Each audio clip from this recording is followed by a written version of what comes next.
Agora, alguém pode perguntar assim, Rodrigo, bom você falar nessa questão do suco de uva, porque, e aí, a gente pode beber vinho ou não pode? A Bíblia fala de vinho várias vezes lá.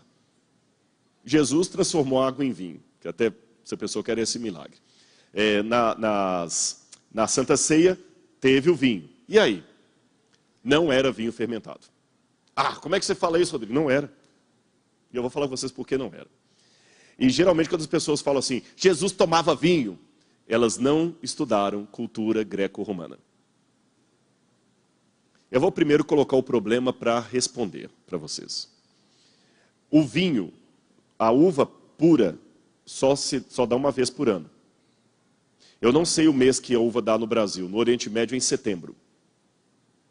Eu não sei quando as parreiras, tem alguém da área de agricultura que sabe me responder, no Oriente Médio é setembro. Aqui no Brasil eu não sei que época que é janeiro.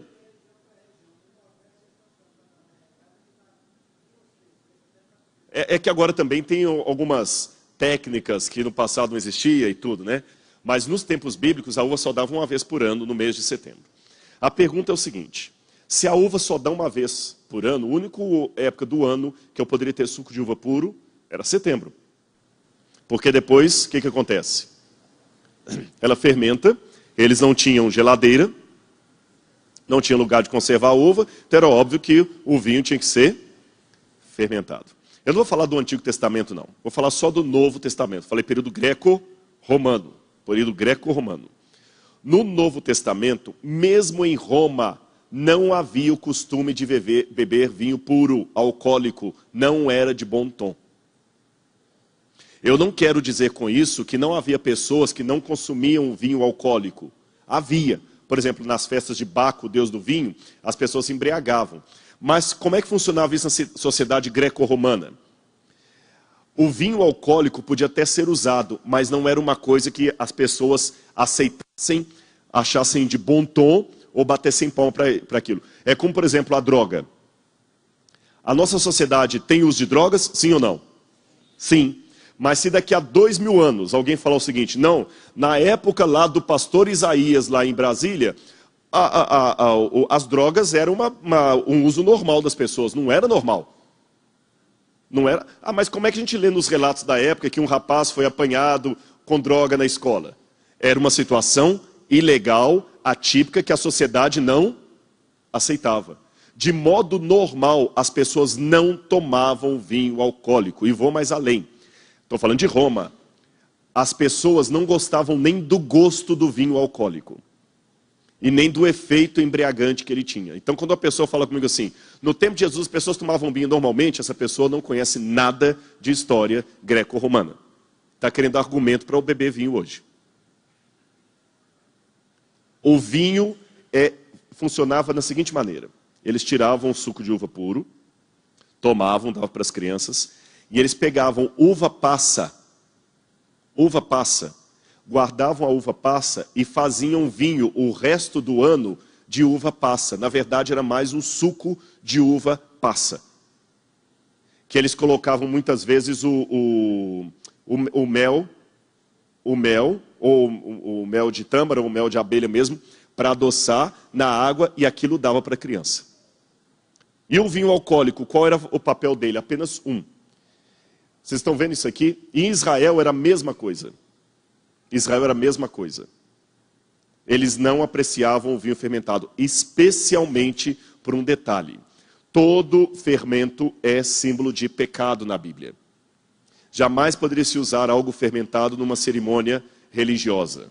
O pão não podia ter fermento, o vinho também não podia ter fermento. Então, o vinho da Santa Ceia era suco de uva. E o vinho fermentado, para que eles usavam, Rodrigo? E quando Paulo falou para Timóteo, toma um pouco de vinho por causa das suas dores de estômago. Não, tem algum médico aqui, alguém da área de saúde? Não tem? Não tem ninguém da área de saúde aqui? Estou olhando de novo? Não, não tem. Bom, vou falar, mas se estiver errado, eu sei que isso aqui não está, porque eu já falei na frente de médico. Eu não conheço nenhum trabalho médico, nada na medicina, porque eu já conversei com vários médicos, que diz que vinho alcoolizado ajuda a úlcera, o problema de estômago. Não tem nada disso, em lugar nenhum, que a uva cura problema estomacal. Então, por que Paulo aconselha Timóteo a tomar um pouco de vinho, não apenas água, mas toma também um pouco de vinho por causa das tuas enfermidades de estômago? Explico a vocês por quê. Esse achado arqueológico me esclarece. Isso aqui são objetos de uma casa judaica do tempo de Cristo. A primeira coisa que me chama a atenção é que eles colocam embaixo da mesa talhas de pedra. Talhas de pedra. Percebem aqui? Talhas de pedra. Para água. As talhas de pedra. Olha aqui. Por que de pedra? Porque os judeus tinham o costume de fazer esses utensílios de material lítico, de pedra, para purificação. Porque a argila solta elementos que tornam ali impuro. Então eles faziam de pedra. Inclusive encontraram em Israel agora, no ano passado, eu escrevi um artigo... Escrevi não. Estou terminando de escrever um artigo para a revista Adventista, acho que de maio que vai sair, sobre arqueologia bíblica. Eu vou falar disso lá, depois vocês vão na revista Adventista. Descobriram uma fábrica de talhas de pedra da época de Herodes. Eu escavei uma fábrica de talhas de pedra também em Jerusalém. Eles faziam tudo de pedra, objeto de pedra. Por quê? Porque era melhor para evitar a contaminação. Por isso que nas bodas de Caná da Galileia havia ali 12 talhas de pedra. E o vinho. Em cima disso aqui, vocês estão vendo umas canecas de bronze? Em cima da mesa? Eles colocavam, geralmente, essas canecas de bronze, vinho alcoólico. Aí o que eles faziam?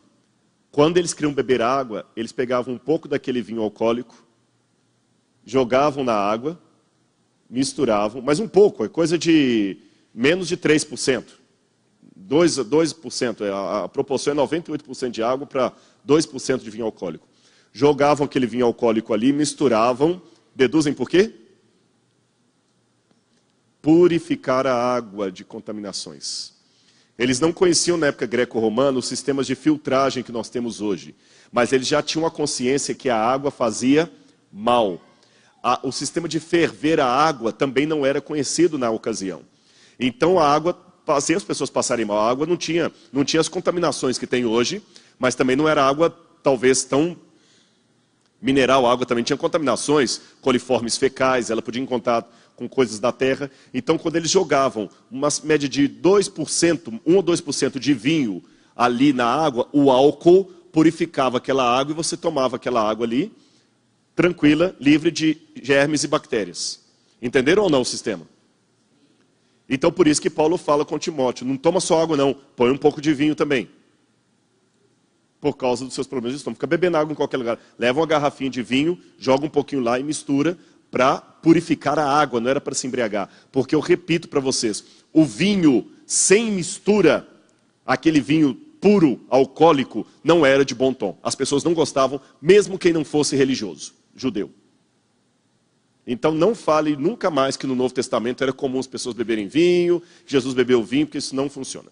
No caso do milagre de Caná da Galileia, como eles tinham as talhas lá e Jesus mandou encher as talhas de água, lembram disso aí? Não foi anormal para eles atenderem aquele pedido ali. Tudo bem.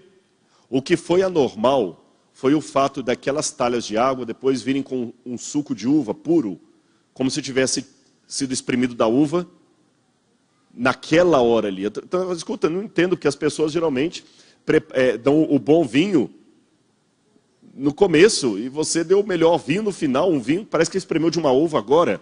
Esse foi o milagre de Jesus, de transformar a água num vinho puro, recém-tirado. E não necessariamente Jesus transformou em vinho alcoolizado. Ficou esclarecido isso aqui também?